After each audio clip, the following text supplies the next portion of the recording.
আজকে হচ্ছে রিসেপশন, সকাল থেকে ভিডিও করতে পারিনি, অনেক ব্যস্ত ছিলাম আর শরীরটা ভালো ছিল না। তা দেখো আমি সেজেছি, আমি লেহেঙ্গা লাগিয়েছি, আমার রিসেপশনে আমার বিয়ের লেহেঙ্গা লাগিয়েছি। তো এখন সবাই রেডি হয়ে গেছে, আমার ননদরা বাকি আছে, ওরা পরে আসবে।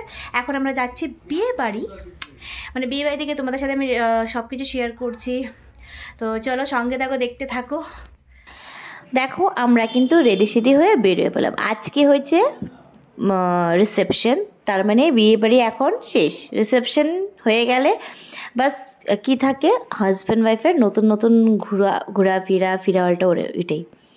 যাই হোক, তো আজকে হচ্ছে রিসেপশন, পরের দিন আবার হচ্ছে স্কুল, যাই না কীভাবে উঠবো কী করবো, কেন কি রিসেপশন পার্টি বলে কথা, এত তাড়াতাড়ি তো আর খেয়ে দিয়ে আসা যায় না, থাকতেই হবে। তাই ওখানে দেখো কি সুন্দর ডেকোরেশন করেছে, গিয়ে দেখলাম জাস্ট মানে রিসেপশন মানেটা কি বলো তো, জাস্ট সেলফি তোলা, রিলস বানানো, আরও ডান্স করা। মানে ডান্স তো শুরু হয় না, জাস্ট শুরু হবে। আর আমি মিউজিক শুনলে কিন্তু কন্ট্রোল করতে পারি না, মানে এত ভালোবাসি ডান্স করতে, এটাই কিন্তু আনন্দ ফুর্তি, তাই না? ভিতরে গিয়ে দেখি অনেক সুন্দর ডেকোরেশন করেছে, আর ব্রাইডকে তো খুব সুন্দর লাগছে, just awesome, just looking like a wow. সবাইকে খুব সুন্দর লাগছে। আর আমি সেলফ মেকআপ করেছি, আর আমি সবসময় সেলফ মেকআপই করি, যেভাবেই করতে চেষ্টা করি, বাট করি আমি নিজে। দেখো এটা হচ্ছে ব্রাইডের যা। তো দেখো কি সুন্দর লাগছে না, কি কিউট লাগছে, একদম বারবি ডলের মতন কিউট লাগছে, সবাইকে ভালো লাগছে। তো এখানে আমি চলে আসলাম চিকেন পকোড়া খেতে আর কফি খেতে। ব্যাস দারুণ ছিল চিকেন পকোড়াটা, আর যেমনই হোক পকোড়া খেতে কিন্তু দারুণ লাগে, তাই না?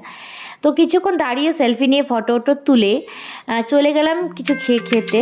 তোমরা যদি আমার বিয়ে বাড়ি বা বাসি বিয়ে যদি ভিডিও না দেখে থাকো, আমি কিন্তু লিঙ্কটা মেনশন করে দেবো, প্লিজ ডিসক্রিপশন বক্সে গিয়ে তোমরা লিঙ্কটাকে চেক আউট করে নাও, ক্লিক করে দেখে নাও। বিয়েটাও আছে, বিয়ের ভিডিও দেওয়া আছে, আর বাসি বিয়ের ভিডিওটা দেওয়া আছে।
তো দেখলে অনেক ডান্স করলাম। এখন ডান্স করতে করতে সত্যি খিদে পেয়ে গেছে, 8-12টা বেজে গেছে।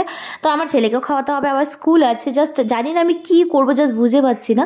তো আমি প্ল্যান করেছি আমি খাওয়া দাওয়া করে চলে যাব, আর না হয়েছে অনেক। তো চলে গেলাম খাওয়ার ওখানে, অনেকটা ভিড় ছিল। তারপর খালি হওয়ার পর আমরা সবাই বসে পড়েছি, আমার হাজব্যান্ড, আমার শ্বশুরমশাই, দিদি, আমার যাওয়ারা সবাই বসে গেছে খেতে। তো খাওয়া দাওয়ার মেনুটা ছিল হচ্ছে ভাত আর ডাল, ভেজ সবজি, তারপর ছিল স্যালাড, আর ছিল কাতলা মাছ, পাবদা মাছ, ফ্রাইড রাইস, মাংস, প্লেন ভাত তো ছিলই অবশ্যই। খুব ভালো ছিল, টেস্টি ছিল ডিনারটা। তো এই পর্যন্ত ছিল আমার ভিডিওটা, আমি আর করতে পারিনি। খাওয়া দাওয়া করবো, সত্যি চলে গেছিলাম বাড়ি, খুব টায়ার্ড লাগছিল, তোমরা বুঝতেই পারবে। তো ব্লগটাকে আমি এখানে শেষ করছি। ভালো লাগলে অবশ্যই কমেন্টস করে জানাবে যে তোমাদের ভিডিওটা কেমন লেগেছে। আবার দেখা হবে একটা নতুন একটা সুন্দর ব্লগের সাথে। তো ততক্ষণ তোমরা ভালো থাকো, সুস্থ থাকো, bye bye, tata, good night.